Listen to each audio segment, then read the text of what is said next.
Assalamualaikum warahmatullahi wabarakatuh. Waalaikumsalam warahmatullahi wabarakatuh. Alhamdulillah wassalatu wassalamu ala sayyidina Rasulillah sayyidina wa maulana Muhammad ibn Abdullah wa ala alihi wa sahbihi wa mawalah. La haula wa la quwwata illa billah, amma ba'du. Bapak-bapak, ibu-ibu, saudara-saudara kaum muslimin rahimakumullah. Pada pertemuan yang lalu sudah saya jelaskan bahwa hidup selalu berakhir dengan kematian. Apabila datang kematian menimpa seseorang, datanglah kiamat baginya. Itu yang disebut dengan kiamat kecil. Hakikatnya mati adalah perpindahan dari kehidupan di dunia ini menuju kehidupan di alam barzakh. Menunggu kita di alam barzakh sampai datangnya saat kiamat. Entah 10 tahun, entah 100 tahun, entah 1000 tahun, hanya Allah saja yang Maha tahu. Adapun orang-orang beriman yang melakukan amal kebajikan dalam kehidupan di dunia ini, masa penantian yang lama di alam barzakh buat mereka sebentar saja. Tetapi bagi orang-orang kafir yang ingkar, yang tidak beriman kepada Allah, yang hidup di dunia cuma menumpuk-numpuk dosa, tentu penantian di alam barzakh akan merupakan waktu yang sangat lama. Bukankah dalam kehidupan kita waktu itu memang relatif? Contoh misalnya, bagi pemuda-pemudi yang sedang duduk asyik memadu cinta, waktu 4-5 jam saja rasanya cuma 4-5 menit. Tenggelam oleh keasikan.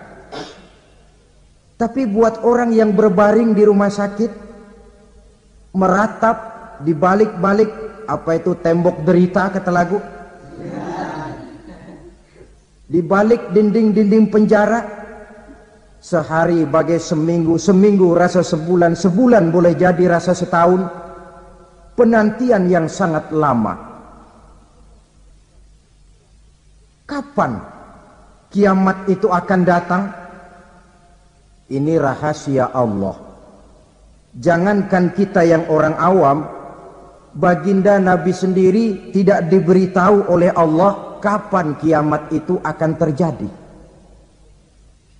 Tetapi sungguh pun demikian, banyak hadis-hadis yang menjelaskan ciri atau tanda-tanda datangnya kiamat. Nah, kalau sudah bicara soal tanda kiamat itu ada 2. Pertama yang disebut alamatus sughra, tanda-tanda kecil. Ini waktunya masih ada tenggang. Ada yang dinamakan alamatul kubra, tanda-tanda besar. Artinya kiamat sudah diambang pintu. Apa tanda-tanda kecil dari datangnya hari kiamat itu? Misalnya kata Nabi, apabila ilmu sudah diangkat oleh Allah.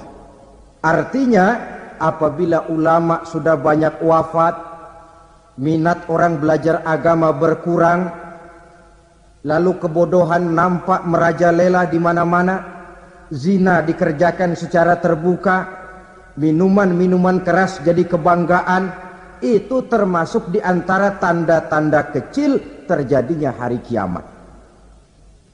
Apalagi misalnya iza waladatil ammatu rabbataha, apabila budak sudah melahirkan tuan. Apa maksudnya? Ada yang mentafsirkan apabila anak sudah bisa membudaki orang tuanya. Orang tua yang melahirkan dia, yang membesarkan dia, demi setelah si anak besar jadi orang berpangkat, bertitel, berharta, berkedudukan, jadilah orang tua itu budaknya. Sehingga sering dibilang kalau orang tua kaya, anak jadi raja. Tapi kalau anak yang kaya, orang tua sering jadi budak. Apalagi munculnya fitnah yang bergelombang, timbul perang antara dua bangsa yang besar, waktu berjalan terasa sangat pendek sekali. Itu merupakan tanda di antara tanda-tanda kiamat. Termasuk di dalamnya sulit membedakan mana laki, mana perempuan. Kan kalau tanda-tanda kayak begini sekarang sudah banyak kita lihat kan. Ulama banyak wafat, penggantinya sulit. Zina dikerjakan berterang-terangan, minuman keras jadi kebanggaan. Banyak anak membudaki orang tuanya, sulit membedakan mana laki mana perempuan. Kadang-kadang dari belakang kita lihat perempuan bener, begitu kita colek nengok jenggotan.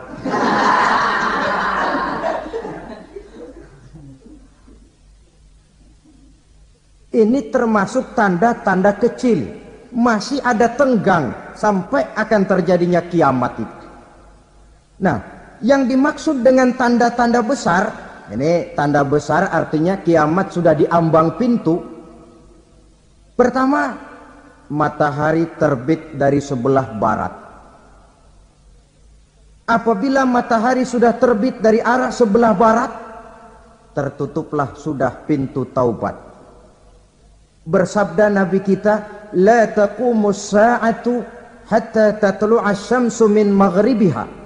Tidak akan datang hari kiamat sampai matahari terbit dari arah sebelah barat. Fa iza tala'at, manakala matahari telah terbit dari arah sebelah barat, wa ra'ahan nasu, manusia banyak menyaksikan itu, amanu ajma'un, mereka pun lalu beriman. Yang tadinya kafir, yang tadinya ingkar, yang tadinya membangkang, setelah melihat matahari terbit dari sebelah barat, buru-buru beriman, berlomba-lomba mengucap dua kalimat syahadat. Tapi apa yang terjadi? Kata Nabi, wadzalika hina la yanfa'u nafsan imanuha lam takun amanat min qabl. Hari itu adalah hari yang iman sudah tidak berguna lagi bagi seseorang apabila sebelumnya memang dia tidak pernah beriman. Au kasabat fi imaniha khaira, atau beriman tetapi tidak pernah melakukan kebajikan di dalam keimanannya itu. Hari yang sudah kasib, hari yang sudah terlambat, beriman tidak akan ada gunanya lagi. Ini pelajaran buat kita. Sebelum sang surya terbit dari sebelah barat, sebelum nafas sampai di tenggorokan, artinya pintu taubat masih terbuka. Kalau dua hal itu sudah terwujud, nafas sudah sampai di kerongkongan atau matahari sudah terbit dari arah sebelah barat, tertutuplah sudah pintu taubat. Tak ada lagi gunanya pangkat, jabatan, harta, bahkan beriman pun dalam suasana macam itu. Too late, kata orang Kulon. Sudah terlambat. Matahari terbit dari arah sebelah barat. Itu tanda besar, artinya kiamat sudah diambang pintu. Lalu apalagi tanda besar? Munculnya Dajjal. Dajjal artinya pendusta-pendusta yang menyesatkan manusia. Ada dua macam Dajjal, saudara.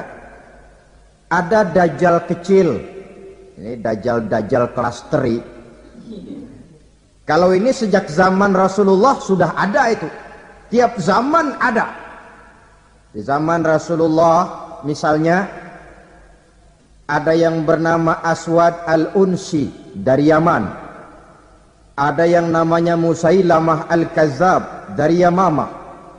Ada yang namanya Ibnu Sayyad dari Madinah. Ini Dajjal-Dajjal di zaman Rasul. Musailamatul Kazzab memproklamirkan diri jadi nabi dia. Di zaman Rasul masih hidup. Ini Dajjal zaman Nabi. Di zaman sahabat muncul Dajjal-Dajjal. Di zaman kita sekarang ini Dajjal-Dajjal pun gentayangan. Dajjal-Dajjal kelas teri. Kerjanya mendustakan manusia, menyesatkan manusia, memalingkan manusia dari jalan yang benar dan diridhoi oleh Allah Subhanahu wa taala. Adapun yang merupakan tanda besar dari datangnya kiamat, dajjal-dajjal kelas kakap, pembohong-pembohong besar yang menyesatkan masyarakat manusia berpaling dari jalan Allah mengikuti jalan mereka. Apa sih ciri dajjal itu? Kata Nabi dalam hadis Bukhari Muslim, innad dajjala, sesungguhnya yang namanya dajjal itu yakhruju, satu saat akan muncul mendekati hari kiamat, wa inna ma'ahu ma'an, si dajjal ini membawa air, wa naran, dan juga membawa api. Dua simbol. Di tangan yang satu dia bawa air, di tangan yang satu dia bawa api. Wa ammal ladzi yarahu an-nasu ma'an fanarun. Adapun yang orang banyak lihat air, hakikatnya adalah api. Yang dilihat api, hakikatnya adalah air. Oleh sebab itu, kalau api yang ditawarkan, ambillah air. Kalau air yang ditawarkan, pilihlah api. Maksudnya apa ini? Ini bahasa simbol, saudara-saudara. Dajjal bicaranya seolah-olah untuk kepentingan manusia, menawarkan surga. Surga yang dia tawarkan hakikatnya neraka. Hai manusia, kalau kau mau bahagia, jangan dekat-dekat dengan agama. Solat itu tidak efektif dan efisien, tidak produktif dari segi ekonomi itu. Menghadiri majelis taklim cuma buang-buang waktu. Tahajud, tasbih, tahlil, baca Quran, apa itu? Pekerjaan mubazir saja. Hidup ini cuma sekali, masa yang cuma sekali, manfaatkan dengan sebaik-baiknya. Mumpung, dibawanya sifat mumpung tetapi dalam pengertian yang sangat negatif. Bicaranya seolah-olah untuk kepentingan manusia, tetapi sebenarnya menjerumuskan manusia. Menawarkan air, tapi sebenarnya api. Menawarkan api, tapi hakikatnya air. Buat apa kamu sholat? Buat apa kamu bayar zakat? Buat apa kamu puasa? Surga yang dicanangkan Dajjal, hakikatnya neraka. Neraka yang digambarkan Dajjal, pada dasarnya adalah surga. Jadi memutarbalikkan fakta itu kerjaan Dajjal. Yang hak jadi batil, yang batil dibilang hak, yang benar jadi salah, yang salah malah jadi benar. Tuntunan disuruh jadi tontonan, tontonan malah menjadi tuntunan. Itu pekerjaan Dajjal profesinya. Zamannya Nabi Adam, Dajjalnya kan iblis. Betul? Betul. Apa sih dan kerayuan iblis itu? Allah setelah menciptakan Nabi Adam kan bilang, Adam, kau dan istrimu Hawa tinggal di surga ini. Seluruh fasilitas yang ada di surga persilahkan kau nikmati. Satu yang tidak boleh, jangan coba-coba dekati pohon khuldi. Dekat saja jangan, apalagi sampai memetiknya. Datang Dajjal yang namanya iblis ini. Adam, kamu tahu nggak kenapa tidak boleh makan buah khuldi? Ya nggak tahu, pokoknya saya dilarang. Bodoh kamu Dam. Khuldun artinya kekal. Kalau kamu makan itu buah, kau akan kekal di surga buat selamanya. Allah tidak kepengen, maka dilarang kamu makan buah khuldi. Kalau kau ingin kekal di surga Adam, makan saja. Saya bicara begini ini untuk kepentingan kamu Adam. Ini kan ciri-ciri Dajjal. Bicaranya sih seolah-olah untuk kepentingan Nabi Adam, hakikat sebenarnya menjerumuskan Nabi Adam supaya ingkar dan melanggar larangan dari Allah Subhanahu wa ta'ala. Jadi setelah muncul Dajjal, timbul kekacauan-kekacauan di masyarakat. Banyak yang terpengaruh, terpedaya dan terpesona. Termasuk mereka yang memproklamirkan diri jadi nabi. Mereka yang memproklamirkan diri jadi rasul di zaman sesudah Rasulullah wafat, itu adalah Dajjal-Dajjal. Maka saya ingatkan, kalau di zaman kita sekarang ini ada orang ngaku jadi nabi, ada orang ngaku jadi rasul, biar bahasa Arabnya kental, Quran hafal, hadis ribuan hadis hafal, biar pakai serban sampai menyengser ke tanah, bahasa Arabnya fasih, tapi dia mengaku jadi nabi, jadi rasul, kita umat Islam wajib tidak percaya. Wajib untuk tidak percaya. Itulah dajjal-dajjal zaman kita sekarang ini. Tidak mustahil mereka datang mempengaruhi orang-orang awam supaya berpaling dari Rasulullah, mengikuti mereka. Nah, di akhir zaman nanti, mendekati hari kiamat, dajjal ini muncul, dajjal kelas kakap, menyesatkan masyarakat manusia untuk berpaling dari Islam, mengikuti seruan mereka. Apalagi di antara datangnya kiamat itu, tanda yang besar itu, turunnya Nabiullah Isa Al-Masih, putra Maryam. Menurut berbagai hadis yang sahih, Nabi Isa Al-Masih nanti akan turun lagi. Tidak membawa risalah yang baru, tapi meluruskan risalah Islam ini yang telah banyak ditinggalkan oleh masyarakat. Bahkan ada hadis menjelaskan beliau akan membunuh Nabi, mematahkan kayu-kayu salib, lalu melaksanakan haji dan umrah mengikuti syariat Nabi Muhammad, bukan membawa agama baru.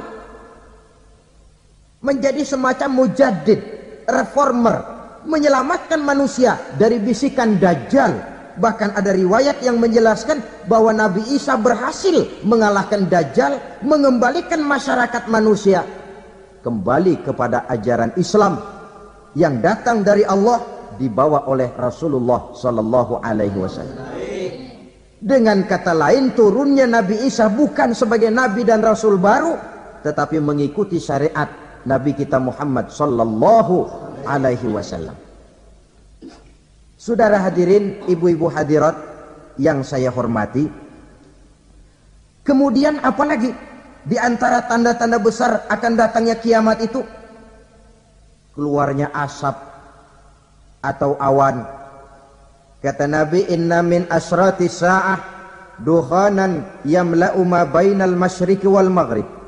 Di antara tanda-tanda kiamat, munculnya awan atau asap yang memenuhi antara langit dan bumi. Ini pun diperkuat dalam surah Ad-Dukhan ayat 10. Fartaqib yawma ta'tis sama' bidukhanin mubin fayughshan nas hadza azabun alim. Bagi orang-orang yang beriman, mereka biasa-biasa saja. Tapi bagi orang kufur, datangnya asap dan awan ini merupakan azab yang kelewat pedih. Barangkali sedikit mendekati gambaran tentang azab yang pedih ini, saya ingatkan alam pikiran kita kepada peristiwa yang belum lama terjadi. Pernah dengar berita bocornya reaktor nuklir di Chernobyl, Uni Soviet? Pernah dengar? Bocornya reaktor nuklir di Chernobyl yang mengakibatkan ratusan bahkan sangat mungkin ribuan nyawa. Cuma satu reaktor. Bagaimana kalau seluruh cadangan nuklir yang dimiliki oleh para negara adik kuasa ini diledakkan? Bahkan yang konon menurut catatan, cadangan nuklir yang dimiliki bersama oleh Amerika dan Rusia sekarang ini sudah sanggup memusnahkan 6 miliar manusia. 1,5 kali lebih banyak dari jumlah manusia yang nongkrong di permukaan bumi ini. Saudara-saudara hadirin yang saya hormati, lalu saat mendekati hari kiamat, apalagi tandanya? Setelah Nabi Isa wafat, pada saat turunnya yang kedua kali, lalu Allah meniupkan angin sejuk. Semua orang-orang beriman, orang-orang baik wafat, sehingga penghuni bumi ini cuma tinggal lagi terdiri dari orang-orang kafir. Tidak ada lagi di bumi ini yang bisa mengucapkan Allah. Sehingga dalam hadis qudsi itu ada keterangan, innallaha azza wa jalla yaqulu li Israfil. Allah pernah pesan kepada malaikat Israfil. Kata Allah, Israfil, iza sami'ta qailan yaqul Allah Allah fa akhirin nafakh. arba'ina sanatan ikraman liqailiha. Hai Israfil, apabila kau dengar di permukaan bumi masih banyak orang yang mengucapkan Allah, Allah, maka tunda sangkakala kiamat itu 40 tahun. Untuk apa? Ikraman liqailiha, menghormati orang yang mengucapkan Allah, Allah itu. Wah, jadi karena sekarang masih banyak yang mengucapkan Allah, besar hatilah kita, masih jauh kiamat itu. Tapi jangan lupa, kiamat pribadi, kiamat kecil itu yang gak kita sangka-sangka. Ajal datang mencabut nyawa, itu kiamat pribadi. Dan itu yang pasti kita hadapi. Dan itu yang membuat kita tidak boleh bersikap main-main di dalam kehidupan sekarang ini. Saudara hadirin yang saya hormati, tidak ada lagi orang-orang muslim. Seluruh penduduk dunia ini kafir. Lalu terciptalah struktur sosial yang berlandaskan prinsip hidup semau gue. Bakal terjadilah prinsip di mana yang kaya menyantap yang miskin, yang kuat menindas yang lemah. Hidup sudah bagaikan di rimba belantara. Berlaku hukum rimba, siapa yang kuat dia yang menang, siapa yang lemah menjadi mangsa. Timbul kekacauan, maksiat merajalela, munkarat menjadi-jadi, sehingga isi bumi ini penuh dengan segala macam perbuatan dosa.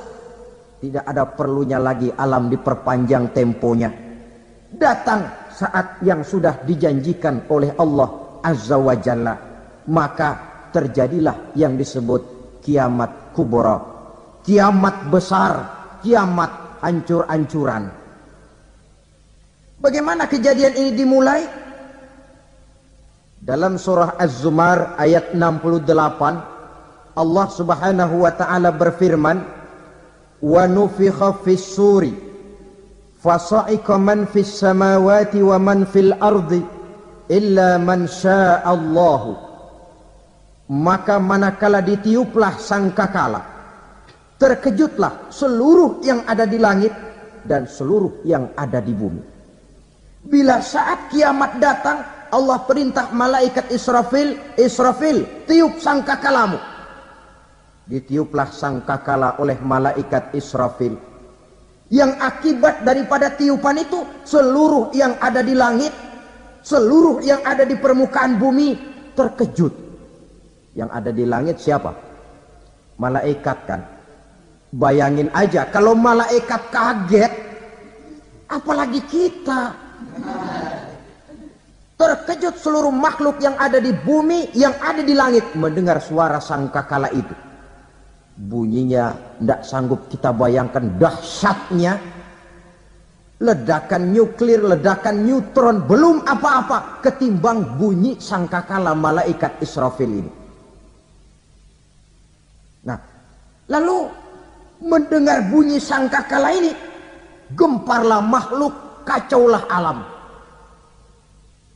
Bumi gempa, planet-planet bertabrakan, gunung meletus, air laut tumpah ke darat, angin topan bertiup, halilintar menyambar. Lalu semua yang bernama hidup mati total. Mati bareng tanpa persiapan. La haula wala quwata illa billah. Saya kadang-kadang dalam tafakur bermohon, ya Allah, mudah-mudahan saya nggak nemuin kiamat beneran. Ngeri. Tidak bisa kita bayangkan macam apa suasana seperti itu. Allah saja banyak memberikan gambaran, misalnya Al-Qari'ah, wa mal qari'ah, wa ma adraka mal qari'ah. Kejadian yang menggemparkan. Tahukah kamu apa kejadian yang menggemparkan itu? Yauma yakunun nasu kal farasil mabsus wa takunul jibalu kal ihnil manfus. Pada saat itu manusia berterbangan bagai kupu-kupu. Gunung berterbangan seperti kapas ditiup angin. Gunung saja macam kapas, konon lagi manusia. Kematian total, mulai semut sampai gajah mati. jin mati, iblis mati, malaikat mati. Oh, malaikat saja mati. Saudara hadirin yang saya hormati, kematian total yang tanpa persiapan. Orang bilang, Pak, kalau mati bareng begitu yang repot malaikat maut dong ya. Cabut sana, cabut sini. Itu kalau menurut logika kita. Mestinya begitu menurut logika. Tapi logika juga yang bilang, nggak perlu serepot itu. Sebab untuk mematikan listrik di wilayah DKI, di wilayah Jakarta, nggak perlu tiap rumah didatengin, matiin, ya lama. Cukup dari kantor pusatnya saja PLN tekan satu tombol, gelaplah seluruh Jakarta. Saudara hadirin yang saya hormati, kematian total. Lalu setelah kematian total, planet-planet juga mati, dalam arti tidak bergerak dan beredar. Angin mati, dalam arti tidak bertiup. Air mati, dalam arti tidak ada riak gelombang. Pokoknya semua mati. Kullu nafsin za'iqatul maut, semua yang bernafas mati. Dalam ayat lain, kullu man 'alaiha fan, semua yang ada di permukaan bumi fana. Yang kekal cuma Allah Subhanahu wa ta'ala. Yang paling belakang mati malaikat maut dan malaikat Israfil. Tapi mati juga sesuai dengan janji Allah. Menurut hadis Bukhari Muslim dari Abi Hurairah, masa tenggang waktu antara kematian total pada tiupan sangkakala pertama dengan proses kebangkitan pada tiupan sangkakala kedua 40 lamanya. Tidak dijelaskan oleh Abi Hurairah 40 jam, apa 40 hari, apa 40 tahun. Hadis-hadis cuma menyebutkan 40 saja.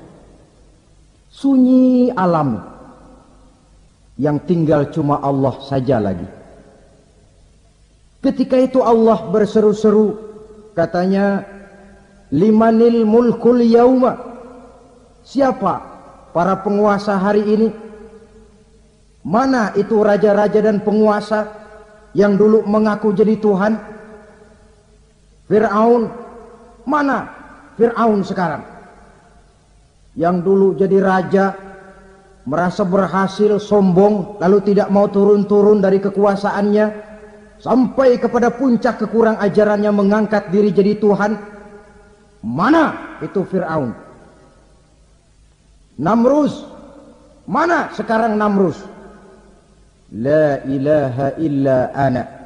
Ternyata tidak ada Tuhan lain selain daripada aku, kata Allah. Proses kemudian, saudara-saudara, turunlah hujan dari langit. 40 lamanya hujan itu. Tidak jelas juga 40 jam apa 40 hari. Setelah air turun membasahi, datanglah tiupan sangkakala yang kedua. Semua yang bernama mati bangkit dari kuburnya masing-masing. Ini yang disebut Yaumul Ba'thi, hari kebangkitan. Allahu Akbar. Pada saat kita bangkit dari kubur kita masing-masing, kumpul di padang mahsyar namanya.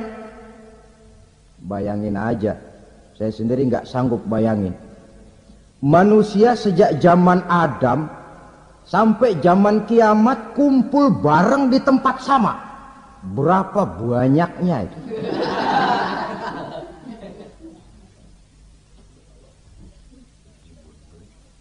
Dan yang luar biasa menurut satu riwayat, pada saat bangkit itu, Masya Allah, roman muka kita berubah, disesuaikan dengan amalan kita waktu di dunia ini. Barang siapa yang waktu di dunia amalannya itu amalan tikus,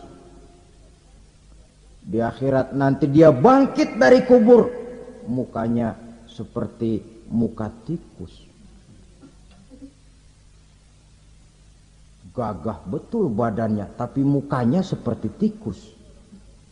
Kenapa? Amalannya waktu di dunia seperti amalan tikus. Apa amalan tikus itu? Suka ngegeragoti barang yang sudah disimpan rapi-rapi. Orang sudah simpan uang rapi-rapi, simpan perhiasan rapi-rapi, digeragoti oleh tikus. Maling-maling, pencoleng-pencoleng, koruptor-koruptor, itu nanti di akhirat nanti kita lihat mukanya seperti muka tikus. Oh ini waktu di dunia suka nyolong, mukanya seperti muka tikus. Barang siapa yang waktu di dunia ini amalannya itu amalan macan, dia akan bangkit nanti mukanya seperti muka macan. Apa amalan macan? Macan itu amalannya menang-menangan. Orang yang mau menang saja nggak mau mengalah. Coba lihat di hutan. Kenal hutan nggak? Nah. Di hutan, raja hutan di mana-mana pasti macan. Betul kan? Betul. Padahal hutan belum pernah bikin pemilihan umum. Tapi macan tidak peduli ada pemilihan umum apa tidak, pokok saya raja. Sebab apa? Macan jadi raja itu bukan karena benar, tapi karena kuat jadi raja. Setelah dia jadi raja, rakyat hutan yang mesti dilindungi malah dimakan oleh raja macan. Kambing rakyat hutan dimakan oleh macan. Ayam rakyat hutan dimakan oleh macan. Itu nanti kita lihat di akhirat itu mukanya seperti muka macan, gagah betul. Lalu barang siapa yang di dunia ini amalannya itu seperti amalan anjing, nanti dia punya muka seperti muka anjing. Apa amalan anjing? Pertama, anjing itu kalau disuruh jaga rumah, dia tidak bisa membedakan mana maling, mana tamu. Biar yang datang maling, kalau bawa tulang, anjing kalem. Yang kedua, anjing itu akan setia kepada siapa saja yang memberinya roti. Siapa yang memberinya roti, itulah majikannya. Apa kata majikannya, pasti dia laksanakan. Soal benar atau salah, dia tidak peduli. Setelah anjing dapat roti, dia tidak punya pilihan lain kecuali bilang, abdi mah kumaha juragan wae ayeuna mah.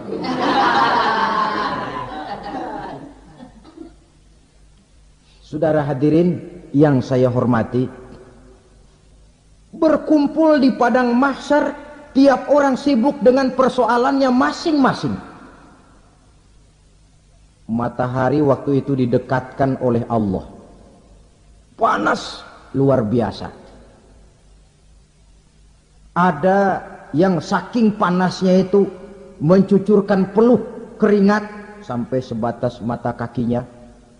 Ada yang keringatnya sampai sedengkulnya, ada yang keringatnya sampai sepusatnya, ada yang keringatnya mengalir sampai sebahunya, ada yang kelelap oleh keringatnya sendiri. Sementara orang di sampingnya nggak apa-apa.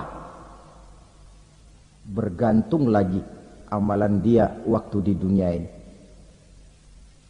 Saudara-saudara, sebagian orang dalam kepanikan padang mahsyar berombong-rombong datang mereka menghadap Nabi Adam. Ya Adam, anta abal bashar. Hai Adam, Tuhan adalah bapak moyang manusia. Kami sebentar lagi akan disidang, dimintakan pertanggungan jawab. Tolonglah kami, hai Adam. Kata Nabi Adam, jangankan nolongin sampean, saya sendiri tanggung jawab di hadapan Allah ketika dulu tidak boleh makan khuldi, saya serobot. Sudahlah, urus diri masing-masing saja, nafsi, nafsi. Begitu kata Nabi Nuh, begitu kata Nabi Ibrahim. Tiap orang bertanggung jawab sendiri-sendiri. Ketika itulah saudara-saudara, nikmatnya menjadi umat Nabi besar Muhammad sallallahu alaihi wasallam. Sebab apa? Walaupun menurut abjad kita ini umat paling belakang, kan paling belakang kita ini toh, karena Nabi Muhammad adalah nabi akhir, tapi akan dihisap lebih dulu, lewat di atas sirat lebih dulu, masuk surga lebih dahulu ketimbang umat-umat belakangan. Ketika Rasul mendekati ajal, beliau tanyakan itu kepada malaikat Jibril. Malaikat Jibril berkata, Muhammad, jangan khawatir, Allah sudah berjanji, inni haramtul jannata ala sairil anbiya hatta tadkhulaha anta, wa haramtuha ala sairil umami hatta tadkhulaha ummatuka. Surga aku haramkan buat seluruh nabi kecuali kalau engkau Muhammad sudah masuk ke dalamnya. Dan surga aku haramkan buat seluruh umat kecuali kalau umatmu Muhammad sudah masuk ke dalamnya. Logikanya, walaupun menurut abjad kita umat paling belakang, bakal dihisab paling dulu, lewat di atas sirat paling dulu, masuk surga paling dulu, kalau mampir ke neraka juga paling dulu. Ya resiko. Jangan mau enaknya aja paling dulu. Saudara hadirin yang saya hormati, setelah masa kebangkitan itu jangan dikira begitu bangkit langsung diperiksa, masih menunggu menanti ribuan tahun perhitungan padang mahsyar untuk sampai kepada proses yang disebut yaumul hisab, hari perhitungan. Seorang demi seorang bakal dipanggil. Bayangkan saja, kita se-RT saja di absen kadang-kadang perlu waktu lama. Ini manusia sejak zaman Nabi Adam sampai datang hari kiamat, satu demi satu disidang di hadapan Qadhi Rabbul Jalil. Status sosial copot sudah waktu itu. Yang pernah jadi hartawan di situ tidak lagi kelihatan kehartawanannya. Yang pernah jadi jenderal tidak lagi dipanggil jenderalnya. Yang ustadz tidak lagi dipanggil al-mukarramnya. Seluruh status sosial selesai. Dipanggillah kita seorang demi seorang menghadap Qadhi Rabbul Jalil. Bagaimana proses penghisaban itu? Pertama, proses tanya jawab. Di antaranya ada hadis menyatakan, lan tazula qadama 'abdin yaumal qiyamah hatta yus'ala an arba'i khisalin. Besok di hari kiamat tidak akan bergeser telapak kaki seorang hamba sampai dia ditanya lebih dulu tentang 4 persoalan. Tentang ilmunya. Kemana ilmu itu diamalkan? Tentang umurnya. Di mana umur itu dihabiskan? Tentang masa mudanya. Kemana masa muda itu dipakai? Tentang hartanya. Dari mana harta itu didapat dan kemana harta itu dibelanjakan? Ini termasuk proses tanya jawab. Jadi kalau istilah pengadilan dunia, nama Fulan bin Fulan. Kamu waktu di dunia diberikan umur panjang untuk apa? Pernah mengalami masa muda, kemana kau habiskan masa remajamu? Kau diamanahkan ilmu, dengan apa ilmumu kau amalkan? Kau diberikan harta, dari mana harta kau dapat, kemana kau belanjakan? Tak seorang pun yang bisa mungkir. Sebab apa? Dikala itu yang menjadi saksi bukan orang. Yang menjadi saksi adalah seluruh anggota badan kita. Tangan bicara, kaki jadi saksi terhadap seluruh amalan yang pernah kita kerjakan pada saat kehidupan di alam dunia ini. Selesai proses tanya jawab, lalu diperlihatkan buku catatan kita waktu hidup di dunia ini. Jangan lupa Allah itu menyiapkan 2 superkomputer kepada kita. Sebelah ditempelin sebelah kanan, yang sebelah tempelin di sebelah kiri. Komputer itu namanya Raqib dan Atid. 2 malaikat yang apabila baik kita lakukan, refleks saja akan menulis kebajikan kita. Jahat kita kerjakan akan tertulis. Catatan itu nanti diperlihatkan kepada kita. Waduh, alangkah malunya pada saat diperlihatkan catatan kita, buku rapot kita merah melulu. Barangkali diperiksa sambil diomelin, brengsek lo. Buku merah melulu begini bagaimana waktu hidup di dunia?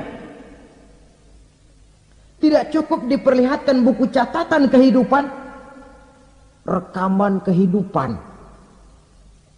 Rekaman kehidupan kita secara utuh sejak terlahir sampai ajal datang merenggut nyawa. Barangkali mirip dengan video sekarang ini, di mana terekam dengan baik seluruh kegiatan kita, sejak yang sekecil-kecilnya sampai kepada yang sebesar-besarnya. Untuk kemudian kita pun menerima balasan. In khairan fa khairun wa in syarran fa syarrun. Kalau baik ya baik balasannya, kalau jahat ya jahat juga balasannya. Catatan-catatan kita diberikan. Kalau banyak kebajikannya diberikan di tangan kanan dengan cara yang halus. Kalau banyak kejahatannya diberikan dari sebelah kiri atau dilempar dari belakang. Itulah sebabnya sejak di dunia ini kita sudah mohon kepada Allah. Ketika berwudu membasuh tangan kanan, apa kita bilang?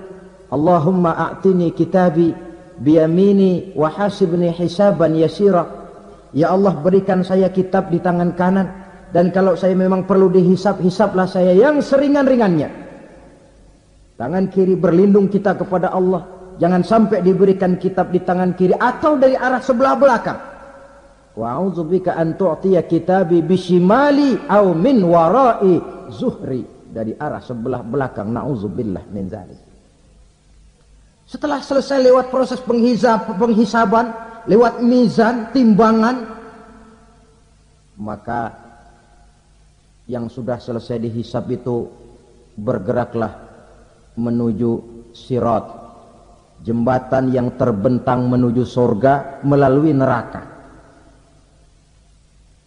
Saudara-saudara, panjangnya perjalanan sirat itu memakan waktu ratusan tahun. Tetapi orang yang lewat di atas sirat pun macam-macam, bergantung amalannya ketika di dunia ini. Ada yang lewat di atas sirat itu kal barkil khatib, seperti kilat yang menyambar, lep, sudah sampai dia di surga. Cepat bukan main. Ada yang lewat di atas sirat itu seperti orang lari-lari. Ada yang lewat di atas sirat itu seperti orang jalan biasa. Ada yang sambil merangkak, ada yang sambil ngesor, ada yang sambil gelayutan. Ada yang selamat sampai ke ujung ke surga, ada yang tergelincir jatuh masuk ke dalam neraka, bergantung amalannya dalam kehidupan di dunia sekarang ini. Tiap kita akan melewati yang namanya sirat ini. Saudara-saudara kaum muslimin yang saya hormati, dengan demikian mereka yang selamat melalui sirat sampai ke terminal akhir surga, mereka yang ketika dihisab ternyata banyak kejahatannya daripada kebaikannya, mereka singgah di dalam neraka.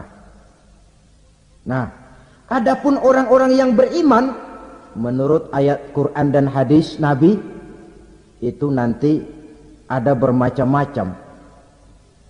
Ada orang beriman itu yang dimasukkan surga.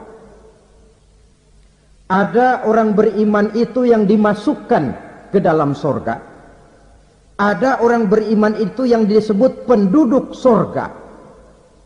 Kenapa lain-lain, Pak? Karena waktu di dunia amalannya juga lain-lain. Ada orang beriman yang masuk surga. Ini paling murah tiketnya. Mau masuk surga? Kata Nabi begini, ma min abdin qala la ilaha illallah thumma mata ala dhalik illa dakhalal jannah. Kalau seorang hamba sudah mengucap dua kalimat syahadat, dia yakin dengan kebenaran kalimat itu sampai matinya, orang itu akan masuk surga. Abi Dzar yang waktu itu diajak bicara heran, ya Rasul kok gampang betul? Iya.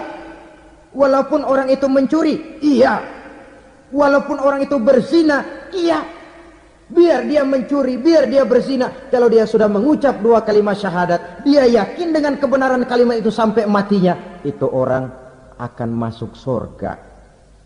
Jadi masuk surga cukup dua kalimat syahadat, yakin sampai mati, masuk surga. Itu perkara masuk. Tapi kalau pertanyaannya diterusin, masuknya kapan, Pak? Nah, ini lain lagi urusannya. Sebab ada yang masuknya itu langsung, ada yang mampir dulu. Di sana tempat cuma dua. Kalau tidak surga, neraka. Mau ke surga, tapi mampir dulu. Yang mampirnya jelas di neraka. Kenapa? Dalam hadis qudsi ada riwayat. Nanti itu di akhirat, setelah Allah selesai mengatur penduduk surga, masuk surga, yang neraka, masuk neraka. Allah berkata kepada malaikat Malik, malaikat Malik, labaik ya Allah. Itu bajingan-bajingan tengik, manusia-manusia durjana yang waktu di dunia tidak mau sujud, jauh dari ulama, gemar melakukan yang munkarat dan maksiat, hidup di tengah masyarakat selalu jadi bibit keonaran, kufur, sudah masuk neraka semua. Sudah ya Allah. Nah, kalau sudah, coba sekarang kamu masuk, Malik. Saya, iya, masuk neraka. Mau apa ya Allah? Kata Allah, akhriju minan nar man kana fi qalbihi misqala habbatin min khardalin min iman. Kau masuk neraka, cari di dalam neraka orang-orang yang ada imannya walaupun kecil sebesar biji zarah, angkat mereka keluar. Masuk malaikat Malik ke neraka, cari orang yang ada imannya, korek-korek. Ya repot, udah pada gosong.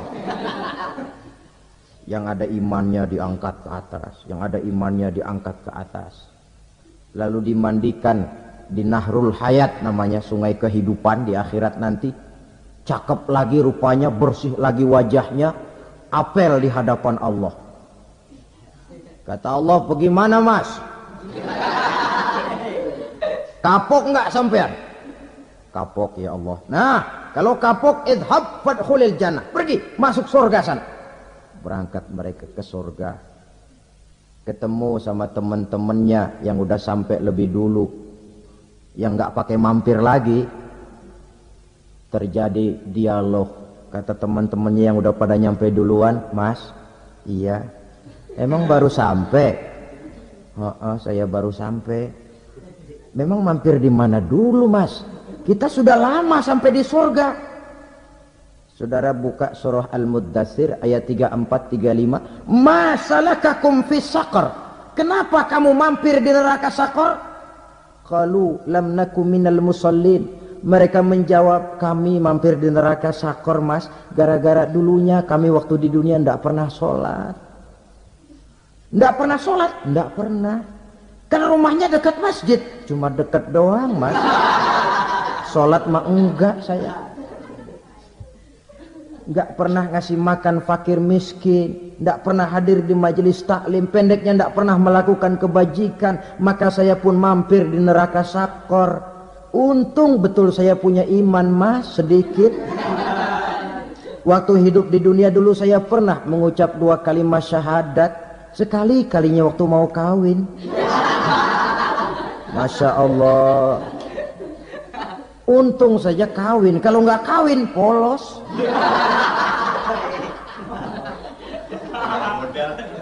Itu juga pengulu sudah setengah mati ngajarin.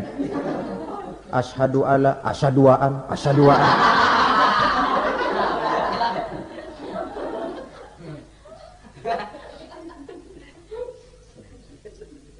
Ini namanya masuk surga, ada mampir dulu. Ada pula orang mukmin itu yang dimasukkan surga. Namanya dimasukkan kan terima beres. Saya masuk ke rumah, jalan sendiri, cari tempat sendiri. Saya dimasukkan ke dalam rumah, terima beres. Pokok ada di dalam, itu dimasukkan namanya. Nggak pakai mampir. Tapi tentu tiketnya lebih mahal ketimbang yang pertama tadi. Apa kata Allah? Innal ladzina amanu wa amilus shalihat la ukaffiranna anhum sayyi'atihim wa la udkhilannahum jannah. Sesungguhnya orang-orang yang beriman kemudian beramal soleh, kami hapuskan segala dosa dan kesalahannya, kami masukkan mereka ke dalam surga. Lihat ayatnya, Allah yang memasukkan, kita yang dimasukkan. Tidak pakai transit, tidak usah mampir. Cuma tidak cukup syahadat, tidak cukup amanu, tapi diiringi dengan wa amilus soleh. Iman amal. Tidak cukup syahadat, lalu dibuktikan dia sholat, dia zakat, puasa, lalu dia melakukan berbagai macam kebajikan. Ini yang menyebabkan dia tidak pakai mampir di tempat yang bernama Sakor. Lalu ada pula orang mukmin itu yang disebut penduduk sorga. Wah, ini sudah VIP ini. Ashabul jannah, penduduk sorga. Siapa mereka? Kata Allah, innal ladzina amanu summa istaqamu fala khaufun alaihim wala hum yahzanun ulaika ashabul jannah hum fiha khalidun. Sesungguhnya orang-orang yang beriman lalu istiqamah, tetap dalam melaksanakan perintah Allah, tidak goyah, tidak labil tapi stabil, istiqamah, mereka tidak takut dan tidak bersedih hati. Merekalah penduduk sorga. Iman, istiqamah. Tidak punya duit, sembahyang. Banyak duit, sembahyang. Miskin, sembahyang. Kaya, tetap sembahyang. Istiqamah. Kadang orang kalau susah rajin ke masjid, banyak duitnya ngelihat masjid melengos. Itu yang dibilang waktu miskin hamba Allah, setelah kaya jadi hamba harta. Bergeser, tidak ada nilai istiqomahnya. Saudara-saudara, dengan begitu penduduk neraka itu dua. Ada penduduk permanen, ada penduduk yang semi permanen. Yang semi permanen orang-orang beriman yang mempunyai dosa besar. Mereka masuk ke neraka untuk menerima azab sesuai dengan dosanya. Bila selesai masa azab itu, mereka akan diangkat untuk ditempatkan kembali ke dalam surganya Allah Subhanahu wa ta'ala. Nah, dikala itulah saudara-saudara, ada yang disebut syafaat dari Rasulullah sallallahu alaihi wasallam. Tapi tentu jangan lupa, syafaat ini ibarat kain menambal dia. Kita punya kain bolong-bolong sedikit, syafaat yang menambal. Salat kita ada kurang dikit, sedekah kita ada campur riak dikit, amalan kita ada tidak karena Allah dikit, kita berharap syafaat. Jadi biarlah kain masih bolong-bolong, yang penting punya kain. Tapi kalau kainnya tidak ada, yang ditambal apanya? Salat tidak, puasa tidak, zakat tidak, berharap syafaat saja, ya, terlalu berlebihan itu. Saudara hadirin yang saya hormati, apabila selesai proses penghisaban, proses penghitungan, maka dikala itulah manusia terbagi dalam dua kelompok besar. Fariqun fil jannah wa fariqun fis sa'ir. Sekelompok orang-orang beruntung yang masuk ke dalam surga, dan sekelompok lagi masuk ke dalam neraka. Akan memakan waktu untuk menceritakan sifat surga dan neraka, tapi insya Allah pada kesempatan pertemuan lain saya sampaikan. Namun sebagai gambaran umum cukuplah saya sampaikan sebuah hadis qudsi. Allah jelaskan, a'dadtu li'ibadiyas salihin ma la 'ainun ra'at wa la uzunun sami'at wa la khatara fi qalbil bashar. Aku sediakan buat hamba-hambaku yang soleh, yang tidak pernah terlihat oleh mata, tidak pernah terdengar oleh telinga, dan belum pernah terdetik dalam hati manusia. Jadi kenikmatan surga belum pernah dilihat mata, belum pernah didengar telinga, belum pernah terdetik dalam hati. Pedihnya azab neraka belum pernah terlihat mata, belum pernah terdengar telinga, belum pernah terdetik dalam hati. Saudara hadirin yang saya hormati, oleh karena itu sebagai uraian akhir daripada kiamat ini, marilah sama-sama kita memanfaatkan hidup dengan sebaik-baiknya, supaya jangan timbul penyesalan di hari kemudian nanti. Mudah-mudahan kita seluruhnya diselamatkan Allah dari azab neraka dan mendapat surga dan ridhonya. Sekian dan demikianlah pertemuan kita kali ini. Terima kasih banyak atas segala perhatian. Mohon maaf atas segala kekurangan. Usikum wa nafsi bitaqwallah. Wassalamualaikum warahmatullahi wabarakatuh. Waalaikumsalam warahmatullahi wabarakatuh.